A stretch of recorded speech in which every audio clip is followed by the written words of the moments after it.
Bom dia a todos que estão entrando agora aqui no nosso Quarta com Dados. Nós vamos começar, já são 10 horas aí do Brasil.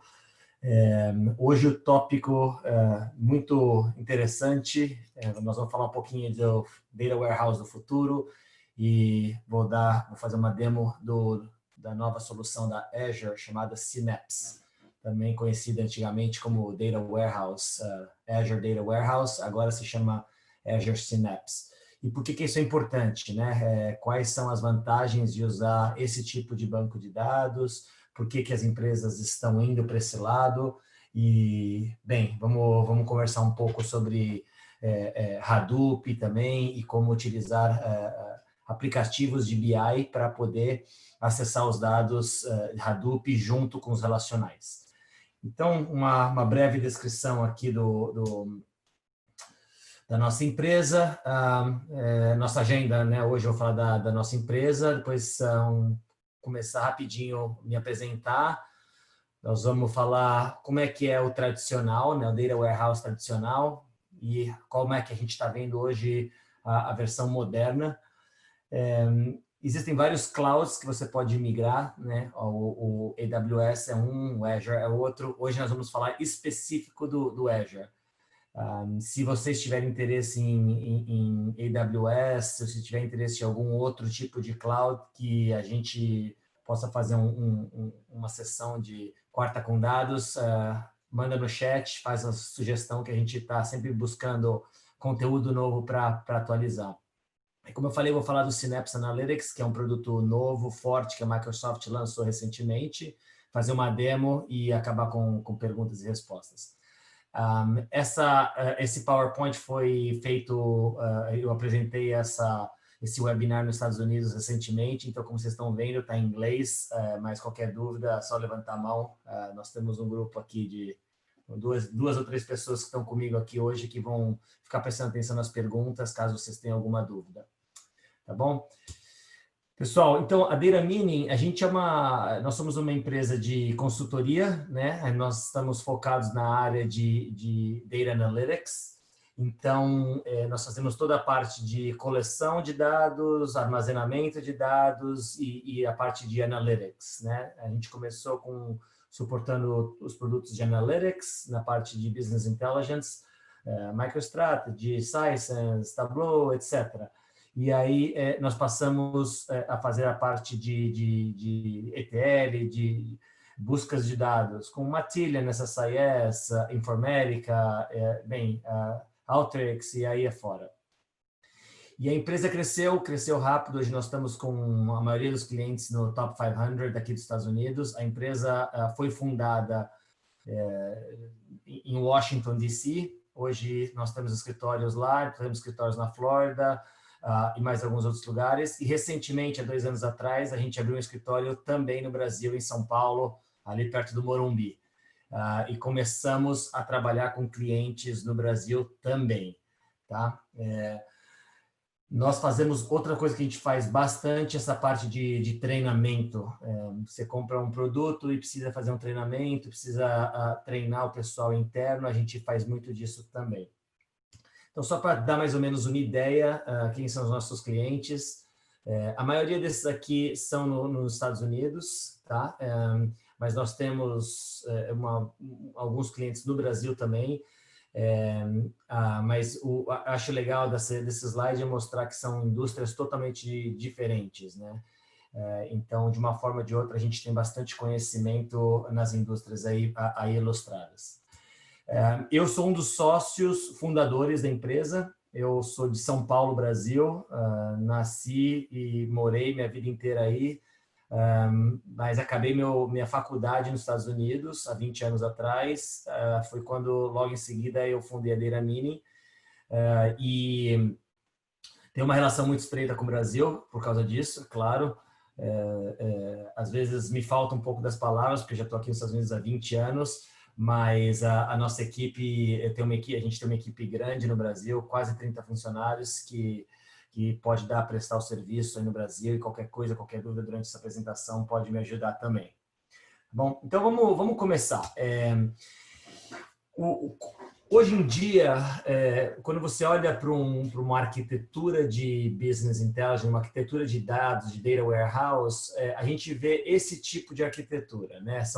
Aqui do lado esquerdo você tem várias fontes de dados que podem ser estruturados ou não, pode ser IoT, pode ser informação que está na nuvem, tipo Salesforce.com, ou pode ser seus business applications que você tem ali. E a gente busca essas informações, coleta essas informações, né, o que hoje em dia a gente chama de ETL, Extract, Transform and then Load, numa localização única, né? A gente põe tudo naquele banco de dados que é enorme, pode ser o appliance ou não, e a gente vai coletando, adicionando informação e finalmente usa uma ferramenta de analytics para fazer a visualização dos dashboards. Isso é o que a maioria das empresas tem feito e é o que a gente chama de Old Data Warehouse. O warehouse do futuro tem algumas diferenças, né? Você tem as mesmas fontes aqui, só que em vez de ETL, a gente tem visto muito as pessoas fazerem ELT, ou seja, primeiro extract normalmente, depois faz o loading dos dados e só depois vai fazer a transformação. Então, por exemplo, nesse diagrama aqui é um exemplo, né, de uma forma que pode ser orquestrada o Data Warehouse de qualquer empresa. Você busca as informações da fonte e coloca num repositório de dados que não é junto acoplado com o compute da máquina. Então, a gente separa o que é storage e o que é compute, o que é queries rodando o engine, no processamento dos dados. Por que a gente faz isso? Porque gravar dados hoje em dia, usando o Data Lake, por exemplo, da Azure, é muito mais barato, né? Você tem uma forma de armazenar os seus dados bem mais barato do que se você tivesse no modelo antigo de colocar no banco de dados, porque aí o disco tem que estar, né? O disco tem que ser SSD, bom, e aí o custo vai aumentando. Então a gente primeiro coloca todos os dados num Data Store, num Data Lake, e daí, usando o T do ELT, de fazer a transformação, a gente faz a transformação dentro do próprio banco. Tá? E aqui a transformação, a gente pode usar qualquer ferramenta que existe aí afora. Né? Pode ser SSIS, pode ser informática, pode ser Matillion, pode ser Alteryx, pode ser, tem tantas, Databricks, né? Para fazer as transformações dentro já do ambiente. Agora, uma coisa é os dados estarem ali no Data Lake, outra coisa é como é que você vai acessar, né? Então, para isso, tem um componente de colocar as informações num lugar estruturado que você pode fazer queries, pode acessar os dados. Então, aí é que a gente coloca no que antigamente era chamado de SQL Data Warehouse e agora existem alguns outros nomes, algumas outras opções que eu vou cobrir daqui 2 slides. Tá? Finalmente, a visualização. Existem várias ferramentas hoje aí no mercado, qualquer uma delas consegue acessar dados estruturados via JDBC ou APIs, então hoje em dia as ferramentas deram um boom muito grande e tem várias ferramentas aí no mercado acessando os dados. Né? Algumas delas, por exemplo, MicroStrategy, muito fácil de conectar a banco de dados, temos Sisense, Tableau, Power BI, etc. Tem várias formas de visualização. Então, quais são alguns dos highlights, as diferenças entre o Data Warehouse antigo e o Data Warehouse novo, né? Então, antigamente não existia cloud, hoje em dia muitas empresas estão mudando para o cloud. E qual é a vantagem? Algumas vantagens, né? Existem várias, mas essas são apenas algumas. Você consegue ligar a replication. O que é o replication? É uma cópia do seu banco, uma cópia dos seus dados em outro local.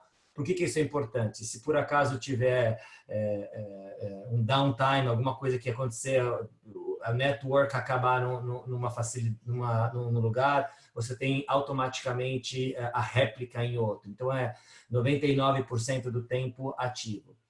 Você pode fazer o scale, né? Que você pode aumentar a potência da máquina ou diminuir conforme a sua necessidade. Inclusive, hoje em dia, até existem um negócio chamado Auto-Tuning que faz para você e fala, ó, no final do mês, entre 5 e 8 da noite, tem mais gente acessando o ambiente. Nossa sugestão é que você eleve a máquina para o próximo tier, coloque mais CPU durante esse período para processar mais rápido e ter menos pessoas esperando. E, finalmente, o que eu estava falando, que há uma separação do custo entre gravar os dados no storage e fazer o compute do processamento. Então, isso é muito importante porque abaixa o custo drasticamente. É impressionante o quanto é mais barato você pagar o storage separado do compute. Uma segunda ponto a ressaltar é que nos data warehouse antigos, os bancos de dados são, na maioria, SMP, Symmetric Multiprocessing. O que é isso? São as suas tabelas que você grava e cada tabela ela é salva em disco, né? Você tem uma estrutura que é um bloco fechado para aquela tabela, para aqueles dados. No modelo do futuro, você tem o que a gente chama de Massive Parallel Processing. A grande diferença é que você, em vez de você gravar a informação da linha inteira, você grava por colunas. Então, como você tem colunas que podem estar armazenadas em vários lugares diferentes, você pode dividir o compute. A máquina pode estar indo, você pode ter um node do cluster vindo aqui, outro aqui, outro aqui. E, bem, por sinal, o que acontece com isso é que você tem uma performance muito rápida. Então, alguns exemplos aí no mercado de MPP, né, são, por exemplo, a Snowflake, é um banco de dados em formato MPP, que está tendo uma performance bem alta. O outro é o Azure Synapse, que eu vou mostrar aqui hoje para vocês, vou até fazer uma demonstração de performance. E para acabar, eu falei bastante já desse, mas você transformar antes de jogar os dados no local final, gasta muito tempo, o processo é demorado. Nós temos visto que é muito mais rápido você buscar os dados e colocar eles no destino e aí transformar ali dentro. Então, isso tem melhorado muito a performance do data loads que a gente tem feito para os nossos clientes. Pessoal, só para, se vocês tiverem alguma pergunta que quiserem fazer no caminho, sintam-se à vontade de usar o chat, tá? O Fabiano e o Fábio Douro estão aqui para me ajudar. Caso tenha alguma pergunta, sintam-se à vontade para fazer no meio do caminho. Então, vamos lá. Se por acaso você está convencido que é hora de mudar para o cloud por causa dessas da melhor performance, réplica e algumas dessas coisas que a gente comentou, custo mais baixo, menor manutenção, etc. É um pouco confuso, porque tem muitas opções aí no mercado do que você deveria, aonde você deveria colocar os seus dados. Então, esse slide aqui mostra as opções que você tem dentro da Microsoft Azure. Então, assim, se você quer sair, levantar o seu banco, tirar dos servidores locais aí que você tem na sua empresa e mudar para o Azure, a primeira decisão que você tem que fazer é a seguinte: qual desses bancos de dados eu vou levar meus dados para? Tem várias opções, né? Então, assim, o mais comum de todos é esse aqui do lado direito embaixo, que é o SQL Database, igualzinho você tem na sua empresa, porém hosteado pela Azure, né? Você pode pegar uma máquina da Azure, Virtual Machine da Azure, instalar você mesmo o seu produto, fazer o lift and shift, transferir o backup, instalar e está no cloud. Tá? Essa é a maneira mais simples e mais parecida com o que você tem hoje em dia no seu on-premise. Tá? On-premise dentro do seu ambiente hoje da sua empresa. Vou começar aqui por cima. O Azure Stream Analytics, ele é um produto de armazenamento de dados, só que ele é feito para fazer streaming de dados, ou seja, dados em real time. As informações estão acontecendo, por exemplo, um sensor IoT. Estou vendo qual que é a temperatura dos quartos de um hotel. Essa informação está vindo rapidamente, sem parar. né? Não é um ETL, não é um batch que está acontecendo. A ingestão de dados é sem parar. Até, inclusive, usa protocolos diferentes, não são JDBC ou DBC API, são MQQT, é um protocolo também conhecido como Mosquito, e ele processa dados sem parar. Além disso, esses dados podem ser que vocês não queiram guardar, né? Não sejam tão importantes guardar todos os detalhes. A temperatura mudou 1 grau, desceu meio grau, talvez não seja importante, mas se por acaso subir 15 graus, opa, pode ser que está pegando fogo dentro do quarto, eu preciso agir e aí sim eu preciso guardar essa informação. O HD Insight, ele a gente sugere para Big Data, né? Então se você tem cluster de Hadoop, Spark, etc., aí seria o local para você colocar os seus dados. Tá? A grande diferença é que para você acessar os dados do HD Insights, você precisa usar alguma linguagem de programação, Java, Python, Pig, até o Spark SQL, mas o consumo dos dados tem que ser via código. A próxima opção é o Azure Cosmos Database. O Cosmos Database ele é muito bom para semi-estruturado. Então, por exemplo, uma loja que vende roupas, vamos supor no Brasil, né? Você tem a sua dimensão de produtos. Se eu estou falando de camiseta e de calça, você precisa saber o tamanho, você precisa saber a cor, você precisa saber se é homem ou mulher, etc., né? Mas se você, por exemplo, está falando só de camisa, aí você quer saber se é com botão, se tem gola, se é em V, não é? E esse tipo de classificação não funciona para calça, só funciona para camiseta. Então, a estrutura dos dados podem variar dependendo do produto. Aí que entra o semi-estruturado, né? Semi-estruturado é bom nesses casos. E ele tem uma réplica muito grande, ele tem a possibilidade de você fazer réplica a quente ou fria, né? A quente é que no momento que uma para de funcionar, a outra já está funcionando. A fria você tem que levantar ela.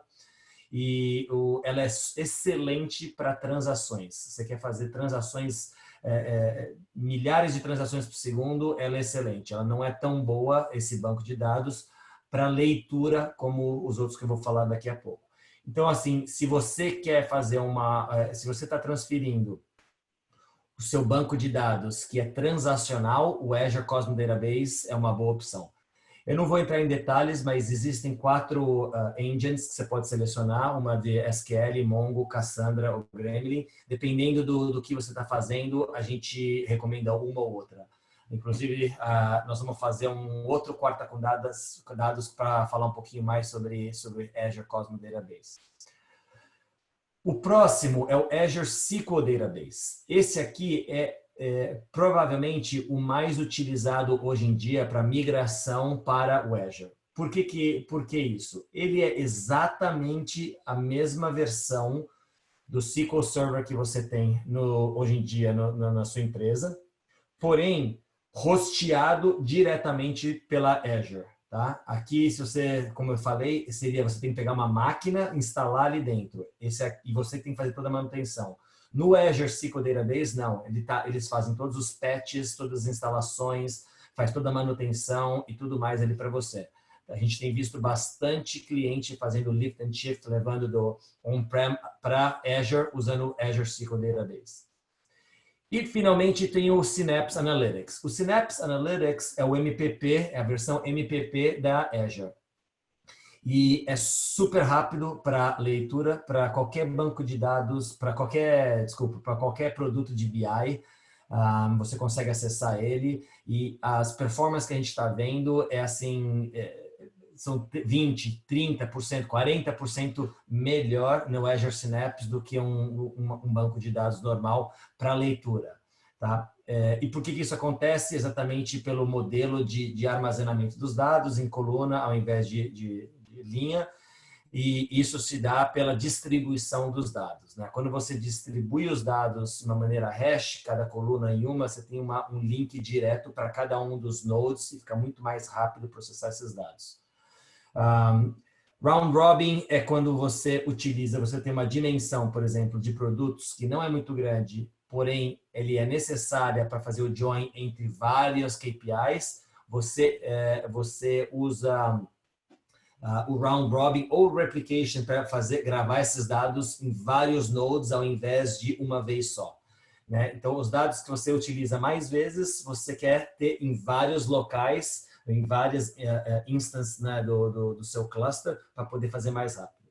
E a grande vantagem aqui é como você acessa os dados usando a ferramenta Polybase. Eu vou falar um pouquinho mais dela no próximo, na demo. Então, como é que funciona o Azure Synapse Analytics, né? Você pode acessar ele utilizando a mesma ferramenta que você utiliza para o SQL Management Studio, que é a ferramenta do SQL Server, só que ele tem duas ferramentas aqui aí embaixo. Ele tem a ferramenta de SQL, que vocês já conhecem, você pode escrever SQL, mas ele também tem uma ferramenta de Spark, que te permite acessar dados do Hadoop. Tá? Esses dados podem estar aqui no Data Lake, onde é que for que estiverem, né? Então, assim, você não precisa saber digitar código, Scala, Spark, Python, para poder acessar os dados. O que eu vou mostrar é que escrevendo SQL, você pode acessar os dados do Hadoop normalmente. Então, não tem mais aquela semantic layer, né? Você acessa uma entrada, tem uma entrada apenas do seu Analytics, da sua ferramenta de Analytics, para acessar dados tanto estruturais do SQL como do Spark usando SQL. Vamos mudar aqui para a demo, que acho que vai ficar mais fácil da gente ver. Então, o que eu fiz? Eu fui na Amazon e eu abaixei esses 6 arquivos que falam sobre os reviews de filmes, tanto nacionais como internacionais. Se você dá uma olhada aqui, é mais ou menos 1 GB cada arquivo, né? E ele são 6 arquivos, então grande, e ele está num formato chamado Parquet, que é de Hadoop. Se você abre com o Notepad, eu já abri ele aqui antes, que demora uns 10, 15 segundos para abrir, não dá para entender nada, né? Porque o Parquet, o arquivo Parquet do Hadoop, ele vem com uma metadatas. Então, para nós, seres humanos, fica impossível a gente entender o que tem aqui. Porém, se você utilizar a ferramenta Apache Parquet Viewer, dá para você entender um pouquinho melhor como que o arquivo é estruturado. Isso é só para a gente entender como é que funciona. Então, esse mesmo arquivo aberto com essa ferramenta, você pode ver que tem uma coluna para produto, uma para user, profile, né, qual que foi a nota que ele deu, qual que é o filme, nome do filme e o comentário. Gostei do filme, não gostei, por quê? Porém, como é que nós vamos acessar esses dados, né? E como é que nós vamos fazer o relacionamento com outros dados que a gente tem no nosso banco? Bom, vamos lá. Primeira coisa que tem que ser feita é mover esses dados, mover esses arquivos para o nosso blob storage, né? Para o nosso container aonde existe dentro da Azure. Existem várias maneiras de fazer isso. Uma das maneiras que eu acho mais fácil é usando esse Azure Storage Explorer. Ele é muito parecido com o Explorer normal, tá? Da sua máquina, porém ele conecta direto com a sua storage account. Então, nesse caso aqui, eu já estou conectado com a minha conta. Eu abro aqui o meu container, né, o meu blob container. Note que existem 4 formas de você gravar os dados. Hoje nós vamos fazer a demo usando um blob container. E aqui dentro do Movie Review, eu peguei e arrastei todos os 6 arquivos para cá. Já tinha feito isso antes, então você já está vendo os 6 arquivos aqui. Para acessar seus dados usando o Synapse, você usa a mesma ferramenta do SQL Server Management Studio, tá? Então, ele é exatamente a mesma, porém na hora da conexão, quando você fizer a conexão, você vai passar as informações do Synapse e aí ele vai abrir. O interessante é que, usando a mesma interface, você pode ver os seus bancos de dados do Synapse, que são esses com 4 bancos de dados, a imagem com 4 bancos de dados, ou você pode ver também os seus bancos de dados normais, né? É a mesma interface. Então, você tem as 2 visualizações aqui dentro da própria ferramenta. Tá? Então, hoje nós vamos focar no Synapse, que é esse meu demo Data Warehouse aqui em cima. E ele é muito parecido com o normal, né? O banco de dados normal, que não é MPP. Você tem as tabelas, as views, store procedures e tudo mais. Dentro das tabelas, uma coisa bem bacana, perdi a conexão aqui, deixa eu conectar novamente. Dentro das tabelas, você tem um... Ups, cannot connect to the database. Oh, deixa eu só... eu acho que o nosso Synapse aqui está pausado. Eu vou ligar o Synapse rapidinho.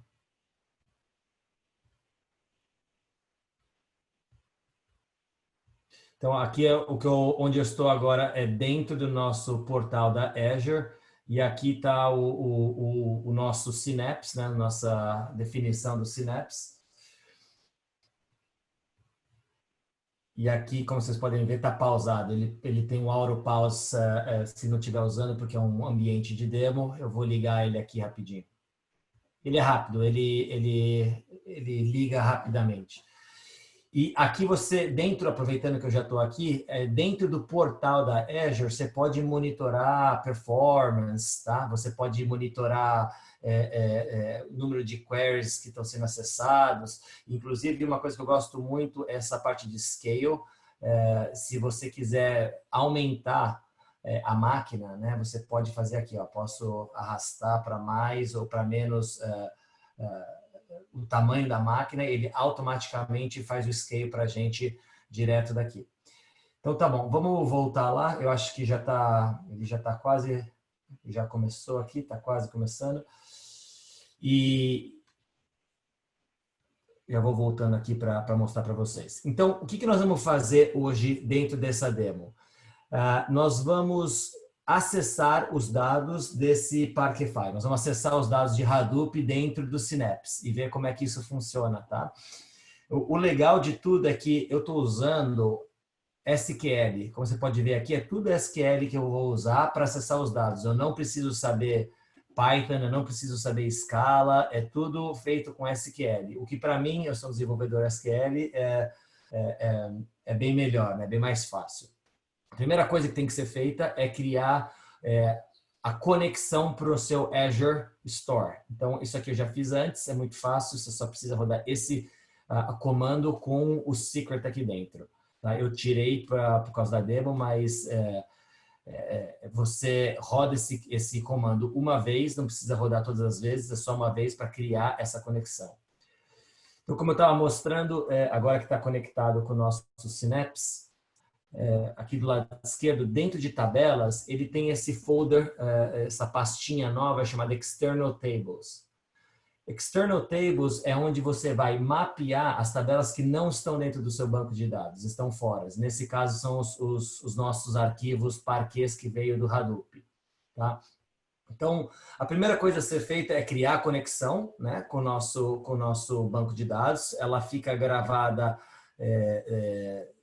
aqui dentro do Programmability, vamos ver, External Sources, External Data Sources. Então, essa que eu criei, chamada Azure Store Movie Review, já existe aqui, você pode usar, eu prefiro fazer com scripts, mas você poderia fazer um novo por aqui direto, tá? É super fácil também, New External Data Source, você pode, ele já cria aqui o script para você só coloca as informações, os credenciais e entra. A segunda coisa que você tem que fazer é criar o tipo de arquivo que você vai importar. Se for arquivo de texto, você vai criar um arquivo de texto. Se for arquivo Parquet, você vai criar um arquivo Parquet. E por aí vai. Eu tenho vários já criados aqui. Então, você pode ver os files formats aqui embaixo. Então, por exemplo, esse é o Parquet que eu criei, né? Você poderia criar um de texto. Eu vou mostrar aqui para vocês, para ver como é que você cria um de texto. Então, por exemplo, nesse de texto, você escolhe qual é o delimitador, nesse caso é o coma, e super simples. Se você tiver um arquivo de texto que é pipe e quiser mudar, é aqui que você muda. E aí, nós vamos fazer, eu vou criar aqui com vocês na hora, vou dropar essa aqui e recriar as nossas tabelas para vocês verem como que é rápido fazer isso. Então, aqui, como eu dropei essa tabela, não existe... Opa, eu vou só mudar aqui o nosso banco de dados, que não está no master, está dentro do Data Warehouse. Tá? Por isso que essa mensagenzinha de erro. Eu vou rodar essa query e ele, agora que você dá um refresh, essa tabela sumiu, não está mais aqui essa tabela de Movie Review External. Eu vou criar ela agora e olha que bacana. E aqui embaixo eu vou falar a localização da onde se encontra, né? Então, como eu tinha mostrado antes aqui para vocês, todos os arquivos estão direto no Movie Review, nessa pasta. Então, eu não preciso colocar um subfolder. E ele vai rodar todos os arquivos aqui dentro. Ele vai fazer um por um, utilizando aquele data source e utilizando o tipo de arquivo que a gente estipulou. Nesse caso é Parquet, podia ter sido, né, texto ou CSV, Excel, poderia ser o que fosse. Então, o que ele está fazendo agora? Ele não está importando os dados, ele está só criando um link externo. E é bacana porque esse link externo, essa tabela externa, agora apareceu aqui, ó, Movie Review _ EXT, você pode rodar ela, fazer um query como se estivesse dentro do Manage Studio. Então, por exemplo, eu vou fazer essa query aqui de selecionar tudo dessa tabela. Demora mais ou menos de uns 5 segundos, eu diria. Demora um pouquinho mais agora. Mas é legal que você pode rodar essa tabela, você pode rodar um query em SQL, e agora está lendo todos os arquivos, ó, 8 milhões de linhas que eu acabei de ler desses arquivos Parquets que estão ali no meu blob, não estão aqui dentro do banco de dados. E com isso eu acho demais, porque você pode fazer joins com os dados, com as outras tabelas, você pode fazer o que você quiser ali a partir de agora usando SQL, né? Aí as pessoas perguntam, pô, Caio, mas ó, demorou 13 segundos para fazer um query. Sim, demorou 13 segundos, porque o que acontece? Ele está pegando essa informação, colocando em memória e aí rodando. Se eu rodar uma segunda vez, provavelmente vai ser um pouco mais rápido e ele é inteligente demorou 3 segundos agora, para pôr em memória e rodar isso mais rápido. Mas nem sempre isso, dessa forma, é plausível, né? Às vezes você precisa trazer informações em disco para poder ser um pouquinho mais rápido. Então, o que eu fiz aqui é exatamente a mesma coisa que eu tinha feito antes, só que agora eu pus em disco, né? Eu falei, em vez de estar só o link externo, vamos trazer essas informações dessa tabela externa para uma tabelinha normal que eu vou criar no meu próprio disco. Aí sim eu estou trazendo os dados do Parquet, dos meus arquivos Parquet, para dentro do meu SQL Server. Tá? E você vai ver que o processo para fazer isso não demora muito. Eu estou fazendo aí, fiz 8 milhões de linhas em aproximadamente de 15 a 20 segundos, vai dar mais ou menos. E uma vez que esses dados estão dentro do banco de dados, né, estão dentro do nosso banco de dados, o query time para você fazer rodar é muito mais rápido. Então, por exemplo, vou rodar essa primeira query aqui, que me dá os primeiros 1000 produtos, os primeiros 1000 filmes que foram, que a gente teve comentário, e sendo que no nome tem Bridget, né? Então, eu estou rodando esse primeiro query nessa tabela externa que está indo lá nos Parquet Files do Hadoop. Demorou mais ou menos aí 13 segundos e trouxe meus 1000 produtos. As 1000 revisões. E aí, quando eu rodo a mesma query, exatamente a mesma query, mas dentro do disco, tá? Ao invés de externo, você vai ver que bem mais rápido, né? Não precisou dos 12 segundos. A primeira vez ele está preparando, a segunda vez é extremamente rápido. Então, a performance dentro do MPP, dentro do Azure Synapse, ela é muito mais rápida do que se você estivesse rodando fora, né? Se estivesse rodando ela nos arquivos Parquets. Então, assim, o que eu mostrei aqui? Eu mostrei que você pode trazer dados de qualquer local, de qualquer arquivo para dentro do SQL Server, né? Você pode fazer isso usando esses comandos que eu acabei de mostrar. Você pode rodar SQL para fazer, para buscar os dados. Então, qualquer ferramenta de BI que você tem hoje no mercado, você pode acessar dados de Hadoop dessa maneira que eu acabei de mostrar. E a performance do Synapse é bem mais rápida do que se estivesse fazendo em disco. Então, essas são os grandes takeaways, as grandes mudanças de você sair de on-prem e ir para um banco de dados no cloud com a tecnologia de MPP. Então, voltando lá para a nossa apresentação.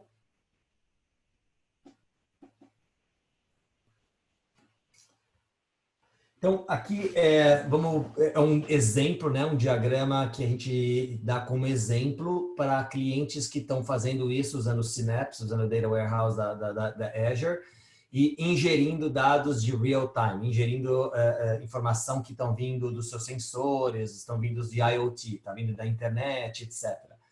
Então, você tem o processamento de dados aqui, que está entrando via IoT Hub, outro offering que a Microsoft dá dentro da Azure. E aqui está fazendo o streaming de dados direto para sua ferramenta de BI. Então, você está vendo o que está acontecendo. Qual que é a temperatura dos quartos do hotel agora, nesse momento. Né? E se tiver alguma coisa algum valor alarmante, toma uma ação nesse exato momento. Porém, você quer gravar também alguma informação agregada, né? Qual foi a média de temperatura dos quartos na semana tal? Então, para aí você começa a pegar os dados que estão vindo de stream, de real time, e processando eles no Data Lake. Você coloca a informação agregada que é importante para você, não precisa ser aquela real time, mas você coloca no Data Lake para você gravar ao longo do prazo. E para você acessar via Analytics, que você também talvez não precisa nem desse nível de detalhe tão baixo, aí sim a gente pode usar o Data Factory ou qualquer outra ferramenta de ELT para trazer os dados para o Data Warehouse, que a gente mostrou agora, seja o Synapse, seja o SQL Server, seja qual for, e finalmente usar com Analytics. Então é legal porque na área do Analytics você pode fazer uma mistura. Informação que está vindo real time com informação que está vindo do banco de dados agregado. Né?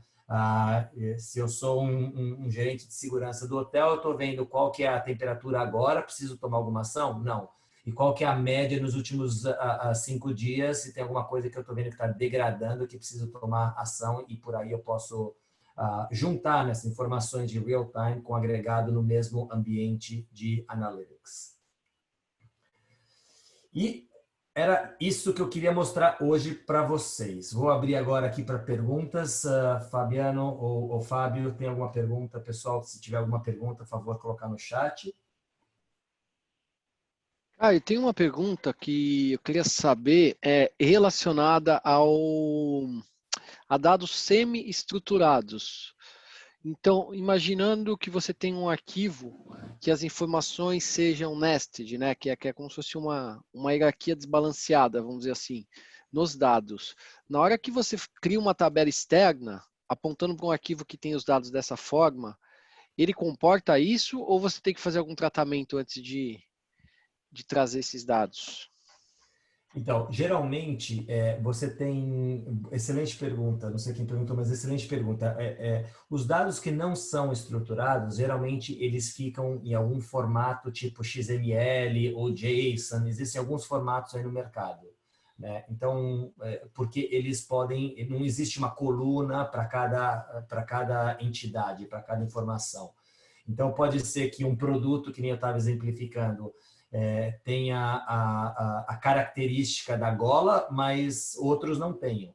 Né? Então, num banco de dados estruturado, você teria aquela coluna da gola em branco para produtos tipo calça, tênis, meia, e aquilo, né, usa espaço. Então, nesse tipo de dimensão, nesse tipo de análises, não estruturada é melhor. Então, como é que você grava essa informação não estruturada? Você tem esse XML ou você tem um JSON file que está gravado ali dentro do banco de dados. Você pode usar o SQL Server, Oracle, DB2, você pode usar qualquer um desses para gravar o JSON ou o XML e processar isso depois. Mas cada banco tem uma forma diferente de processar o XML ali dentro, né? Então, os bancos de SQL, para você escrever código para processar esse XML, é um pouquinho mais complicado, né? Existem bancos que você não precisa disso. Então, por exemplo, o NoSQL Database, né? Vários que tem aí, MongoDB, por exemplo. Você grava essa informação não estruturada, mas o seu SQL te permite você pegar a informação dentro do não estruturado. Então, você pode fazer a query que tem informação começa lá em cima do XML, depois vai para o próximo node, depois vai para o próximo. Então, você vai fazendo o select statement, ele é um pouquinho mais complexo para chegar no nível que você quer. Então, assim, voltando à sua pergunta inicial, para você pode colocar esses dados não estruturados em qualquer um desses bancos. Acessar que vai ser o grande X da questão. Então, se você tem uma ferramenta que não tem acesso a NoSQL, você tem que usar uma view para transformar esses dados do jeito que você quer. Então, né, muito fácil. No Snowflake, você cria uma view, ou no banco de dados, você cria uma view que tem todas as suas características e aí você roda um SQL normal, como se você estivesse rodando em qualquer ferramenta de BI. Tá? Se você tem uma ferramenta de BI que consegue processar, consegue criar NoSQL, consegue acessar os dados do XML, lá embaixo, os nodes, aí você não precisa criar view, você pode acessar ele diretamente. Tá legal. Outra pergunta, Caio. Em relação à segurança, acho que tem muitos clientes que se preocupam de tirar os dados deles on-premise para colocar na nuvem, né? De maneira geral, em high level, como é que seria a parte de segurança dos dados que vão ter que sair da minha empresa para ir para a nuvem? Isso tem mudado muito, viu, Fabiano, ou quem fez a pergunta. Isso era uma dúvida muito grande no começo, porque agora você está deixando os dados na nuvem, que é uma empresa de terceiros, a Microsoft, a Amazon, a Google, etc. Então, assim, no começo tinha muita relutância, as pessoas não queriam fazer isso, mas hoje em dia a gente já está vendo bastante gente indo para a nuvem por causa que o nível de segurança que eles conseguiram atingir é muito alto, inclusive às vezes mais alto do que até on-premise, né? A gente tem cliente que a gente trabalha com ofuscamento de dados, né? Você tirar o nome do e-mail, você tirar o nome do cartão de crédito, para não ter acesso aos desenvolvedores a nível abaixo. Então, assim, esse tipo de segurança a nível dos dados, hoje em dia já estão acontecendo até dentro das próprias empresas. No Azure, nos clouds, você consegue fazer a mesma coisa. Os dados são encriptados at rest, ou seja, na hora que você levantou, jogou lá na nuvem, ele está encriptado, independente se você colocar, ligar a encriptação ou não, ele já está encriptado. A forma de você acessar os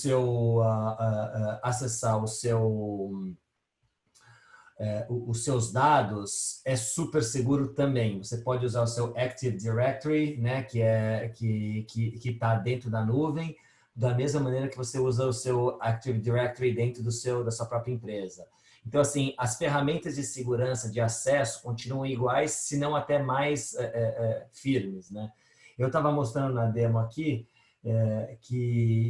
que eu criei no começo essa conexão. Eu não mostrei aqui, eu tirei de propósito, né, porque essa é a minha senha, nosso secret. Essa secret é gerada automaticamente pelo Microsoft e tem caracteres, aí são 250 caracteres, enorme, é dificílimo você entrar. Eu posso colocar a segurança que eu quiser aqui dentro. Eu posso colocar aqui, eu preciso receber um texto antes de acessar os dados, eu posso limitar a VPN, eu posso limitar ao IP address. Então, assim, tem várias coisas que você pode fazer para limitar o acesso a quem vai ter acesso a esses bancos. E aí, dentro do banco de dados, a segurança é igual ao resto, né?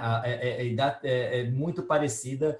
com a segurança que você tem hoje em dia dos bancos de dados normais. Você tem o usuário, você tem o pull row, você tem as esquemas, você pode dar a permissão que você quiser. Então, no Azure Synapse, ele funciona muito parecido à segurança do SQL Server. A minha resposta que eu te dei aqui foram várias, né? Porque teve resposta em segurança dos dados, gravação, como ele é encriptado ou não, acesso e como você acessa as nuvens também. O tema segurança é super abrangente, mas eu diria de uma maneira geral ele está bem coberto e várias empresas, clientes nossos que tinham medo de ir para a nuvem, hoje em dia até já mudaram e já estão reconsiderando. Perfeito, Caio. Acho que tem uma pergunta aqui do Newton. Vai ficar gravado? Sim. A ideia do Quarta com Dados, a gente está tendo bastante adoção. Tem bastante pessoas que estão vindo e assistindo e pedindo mais conteúdo. E a ideia é nós temos todos esses webinars gravados. Agora que eu estou pensando, Fabiana, não sei se a gente gravou esse, mas a ideia é gravar todos os webinars e colocar no nosso site para vocês poderem assistir no futuro. Assim como outros que já passaram, tá? Existem, a gente já fez, a semana passada teve um de Alteryx, a semana anterior teve outra. A ideia é continuar fazendo esses quartas com dados. Eu até listei aqui, ó, o próximo que eu vou estar ministrando é migração. Se você resolver que é hora de ir para o cloud, qual que são as ferramentas que você tem para migrar do seu servidor local para o Azure? Então a gente fez testes aí em 12 formas diferentes e no nosso laboratório, e nós vamos mostrar qual que é a forma mais eficaz, qual que vai te dar menos dor de cabeça, quais são as coisas que você tem que saber antes de fazer para se preparar para essa migração. E aí, finalmente, depois eu vou fazer um outro também de live data, né? Você processando informação a real time.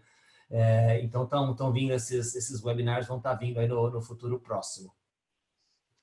Legal, Caio. Tem mais uma pergunta do Tiago. Tiago Rodrigues. Ele está perguntando em relação à performance.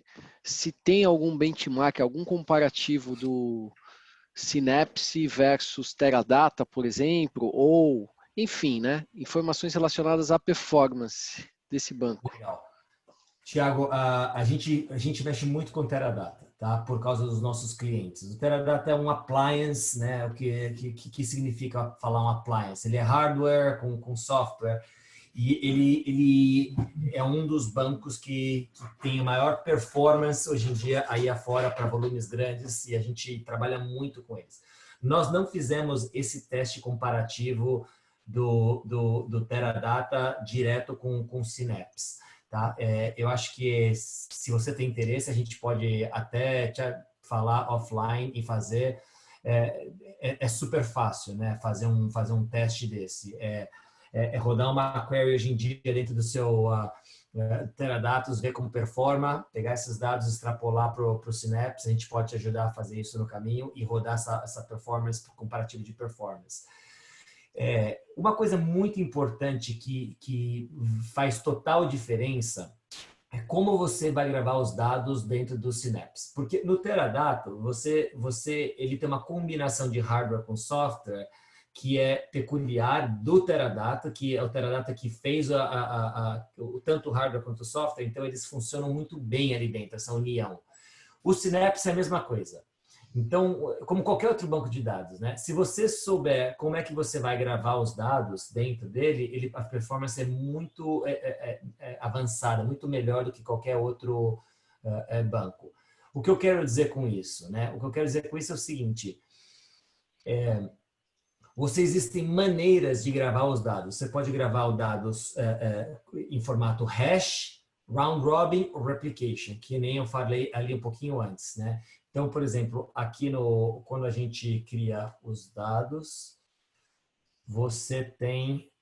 eu escolhi nesse caso o round robin. Tá? Quando você faz o load dos dados, você quer usar o round robin ou replication para suas dimensões e você quer usar o hash para os tabelas fatos.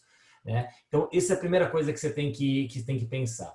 A segunda coisa que você tem que pensar são os indexes estatísticas. Tá? Então, aqui nesse caso, eu criei um index que era cluster das colunas, super simples, e eu também criei as estatísticas baseadas nas minhas colunas que eu vou usar para fazer os joins. Então, uma vez que você faz isso, a performance sobe muito rapidamente. Tá? Isso é um ponto. O segundo ponto é você aumentar ou diminuir o tamanho da máquina. Então, quando por exemplo, teve um cliente nosso que a gente precisou transferir 250 gigas de um banco de dados para cá. Como era um processo que ia requisitar muito da máquina, a gente subiu as especificações da máquina no Azure. Eu coloquei uma máquina com 32 gigas de RAM, subi o número de virtual CPUs e ele foi super rápido para fazer a inserção dos dados. Então, assim, não tenho agora para te mostrar, mas o próximo Data Webinar que eu vou mostrar vai ser uma comparação do SQL Server On-Prem versus o Synapse. Tá? Tem queries mostrando a performance de um e de outro. E fica aí a minha oferta. Se você quiser nos contactar aí separadamente para fazer para te ajudar num teste aí de Teradata, seria um prazer. Tá, a gente tem aqui, Caio, o Newton parabenizando a Datamine, né, pela iniciativa. E só lembrando, né, que a gente também está fazendo uma série de webinars sobre Alteryx, né, que no caso está sendo em inglês, a gente ainda vai trazer aqui para o Brasil, mas para quem tem condições de estar assistindo e entender, é bem legal, que é sobre o Alteryx Server. Então a gente está também fazendo isso lá no LinkedIn, a gente tem os posts com os detalhes para quem também quiser estar participando. O legal desse programa, pessoal, é que se você se inscreve, você fica recebendo as informações, tipo, essa quarta vai ser esse treinamento. A gente não faz todas as quartas, às vezes pula algumas, mas tem sempre muito conteúdo. Então, se é um conteúdo que te interessa, que você queira participar, ou que tem algum amigo no trabalho, algum coworker que vocês queiram passar informação, o cara trabalha com streaming live data, seria interessante? Passa para eles. E também a gente queria pedir sugestões para vocês, né, de coisas que seriam interessantes para vocês estarem aprendendo, estarem vendo. A nossa equipe está sempre querendo buscar informações novas para instruir e crescer o nosso grupo, fazer um grupo grande de pessoas que trabalham com dados para ir resolvendo aí os problemas aí afora das empresas. Legal. E tem mais uma perguntinha aqui do Newton também, sobre a questão do auto-scale, né, que a gente tem para o serviço de nuvem, se funciona bem com auto-scale ou Synapses. Funciona. O legal do Azure é que você tem esse auto-scale, você pode fazer tanto manual quanto o auto-tuning, né, que eles chamam. E esse auto-tuning, ele é bacana porque ele faz não só das máquinas, ele faz o auto-scale das máquinas, mas ele também faz o auto-tuning do banco. Então, ele faz um monte de recomendação. Essa tabela está sendo... Muitas vezes você faz um join dessa tabela grande, de fato, com essa dimensão. Por que você não cria um index ali nessas duas? Então, assim, facilita muito o trabalho de um DBA, né, de um administrador de banco de dados. Você passa a agir mais, com maior frequência, com maior velocidade e obter mais performance mais rápido do que você estivesse fazendo on-prem, tendo que olhar para vários problemas ao mesmo tempo. Então, é a máquina te ajudando a fazer essa parte de auto-scaling, auto-tuning, etc. Eu acho muito bacana. Definitivamente, uma das grandes vantagens de estar indo para uma ferramenta de cloud. Legal, Caio. E tem aqui, por fim, também uma sugestão aqui do Eduardo sobre tema, né? Ele gostaria de ver assunto relacionado para fazer um deep dive, né, em Data Lake. Então, para a gente realmente poder cobrir essa parte que o pessoal tem interesse aqui pelo jeito. Nós vamos anotar, com certeza, eu falei super rápido aqui, né, hoje, eu só mostrei, assim, um pouco da nossa storage accounts, que você pode ser em blobs, você pode ser bem, então aqui, blobs, file sharing, queries and tables, mas sim, vamos marcar, acho que esse é um ponto bem bacana também para a gente falar, obrigado pela sugestão. E Caio, sobre o Polybase.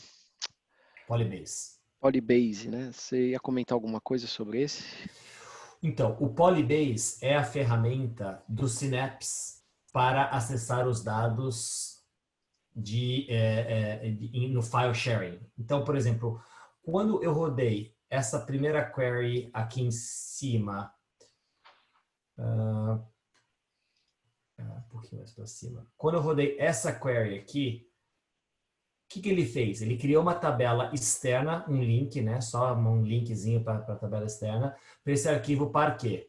Só que como é que ele lê essas informações do arquivo Parquet que estão ali no File Storage? Ele usa a inteligência dele, a ferramenta dele, chamada Polybase. Tá? Polybase, você vai ouvir esse nome bastante em duas ocasiões. Uma é quando você está lendo informações de Hadoop, que você precisa chupar essa informação para memória ou para disco. Então, você está escrevendo SQL, né? Você não precisa escrever código. Por trás, ele está trocando a linguagem SQL para Spark usando esse Polybase. Então, esse Polybase é um tradutor, né? Se você pode chamar de tradutor, de SQL para a linguagem que você consegue ler dos arquivos Hadoop ali de baixo. Ou texto, né? Ou qualquer outro tipo de arquivo. O segundo local onde você vai ouvir bastante falar de Polybase é para inserção de dados. O meu próximo, fica aqui o gancho, o meu próximo webinar que eu vou falar de migração de on-premise para o cloud, eu vou falar bastante de performance e está diretamente relacionado à performance de você gravar os dados vindo dessa ferramenta chamada Polybase. Tá? Ele grava os dados muito rápido, é a melhor forma de inserção e ele faz essa tradução da linguagem SQL. Então fica aí minha dicasinha por enquanto, mas venham no meu próximo Quarta com Dados, que eu vou falar bastante dessa parte de Polybase, essa parte de performance, essa parte de loading data, né, pro Azure. Legal, Caio. Obrigado, Caio. Acho que é isso, viu? Então tá bom, pessoal. Muito obrigado. Estou vendo aí várias pessoas agradecendo. Então, obrigado pelo seu tempo aí hoje. Qualquer dúvida, estamos à disposição. Se vocês quiserem tirar uma foto aqui do meu contato, sintam-se à vontade de entrar em contato direto comigo. Esse meu número aqui do WhatsApp, ou pelo e-mail aqui em cima, ou pelos nossos e-mails que a gente manda aí para vocês com as próximas informações. Obrigado a todos e tenham um bom dia.